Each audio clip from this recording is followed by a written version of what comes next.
আসসালামু আলাইকুম। ৭ম শ্রেণীর প্রিয় শিক্ষার্থীরা, আজকের এই ভিডিওতে আমরা দেখব যে তোমাদের বাংলাদেশ ও বিশ্ব পরিচয় এই বইয়ের সৃজনশীল ২ ১০১ পৃষ্ঠায় ১০ম অধ্যায়ের সৃজনশীল ২ এটি আমরা আজকের এই ভিডিওতে সমাধান করব। প্রথমে আমরা এখানে তোমাদের ঘটনা ১ এবং ঘটনা ২ দেওয়া আছে। এগুলো আমরা ভালো করে পড়ে নেব। তারপর আমরা সৃজনশীলগুলো সমাধান করব। চলো আমরা পড়ে নেই ঘটনা ১। জনাব শফিউল দক্ষিণ-পূর্ব এশিয়ার একটি দেশে বেড়াতে গিয়েছেন। সমুদ্র বেষ্টিত দেশটির প্রাকৃতিক দৃশ্য অত্যন্ত মনোরম। দেশটি দ্বীপ প্রধান হলেও ৪টি দ্বীপই অর্থনীতির ক্ষেত্রে মূল ভূমিকা রেখেছে। তারপর দেখে নিব আমরা ঘটনা ২। জনাব কবির দীর্ঘদিন যাবৎ পূর্ব এশিয়ার একটি দেশে কর্মরত আছেন।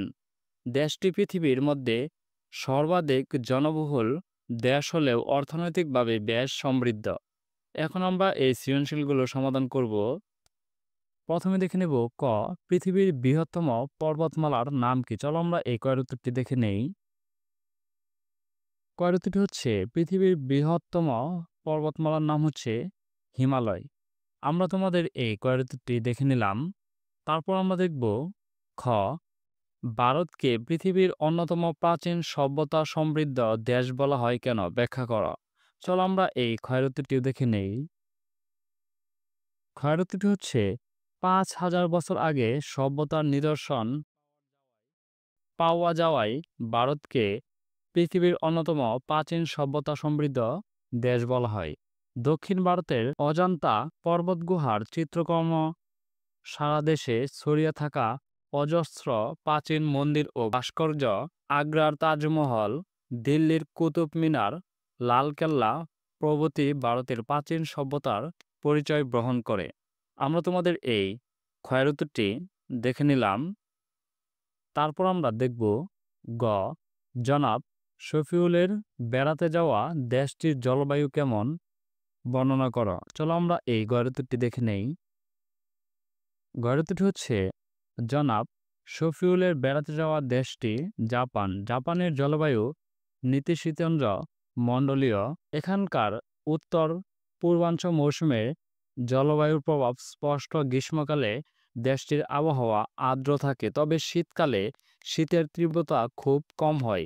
এখানকার আবহাওয়া ও জলবায়ুর সুবাদে ধান, গম, বার্লি, সয়াবিন, মিষ্টি আলু, আখ, বিট, আপেল, আঙ্গুর প্রভৃতি ভালো জন্মে। এশিয়া মহাদেশের একবারে পূর্বপ্রান্তে অবস্থিত বলে জাপানকে সূর্যোদয়ের দেশ বলা হয়। উদ্দীপকে জনাব শফিউল দক্ষিণ পূর্ব এশিয়ার একটি দেশে বেড়াতে গিয়েছেন। সমুদ্রবেষ্টিত দেশটির প্রাকৃতিক দৃশ্য অত্যন্ত মনোরম। এই বৈশিষ্ট্যগুলো জাপানের সাথে মিলে যায়, তাই বলা যায় শফিউল জাপানে গিয়েছিলেন। আমরা তোমাদের এই গয়ের উত্তরটি দেখে নিলাম। তারপর আমরা দেখব ঘ, ঘটনা ১ ও ঘটনা ২ এর দেশ দুটির অর্থনৈতিক তুলনামূলক বিশ্লেষণ করো। চলো আমরা এই ঘয়ের উত্তরটিও দেখে নেই। ঘর উত্তরটি হচ্ছে ঘটনা ১ সূর্যোদয়ের দেশ জাপান এবং ঘটনা ২ চীনের কথা বলা হয়েছে। দুটি দেশই অর্থনৈতিকভাবে সমৃদ্ধ। জাপানের অর্থনীতি শিল্পনির্ভর। এখানকার অর্থনীতির মূল চালিকা শক্তি হচ্ছে শিল্প। শিল্পে জাপান বিশ্বের শীর্ষস্থানে রয়েছে। এখানকার প্রধান শিল্প হচ্ছে লোহা, ইস্পাত, ইলেকট্রনিক সামগ্রী, জাহাজ ও গাড়ি নির্মাণ বস্তু, বৈদ্যুতিক সামগ্রী, ঔষধ এবং বিভিন্ন প্রকার বাড়ি যন্ত্রপাতি। জাপানের খনিজ সম্পদের মধ্যে রয়েছে প্রাকৃতিক গ্যাস, কয়লা, লোহা, সীসা, সোনা, রূপা প্রভৃতি।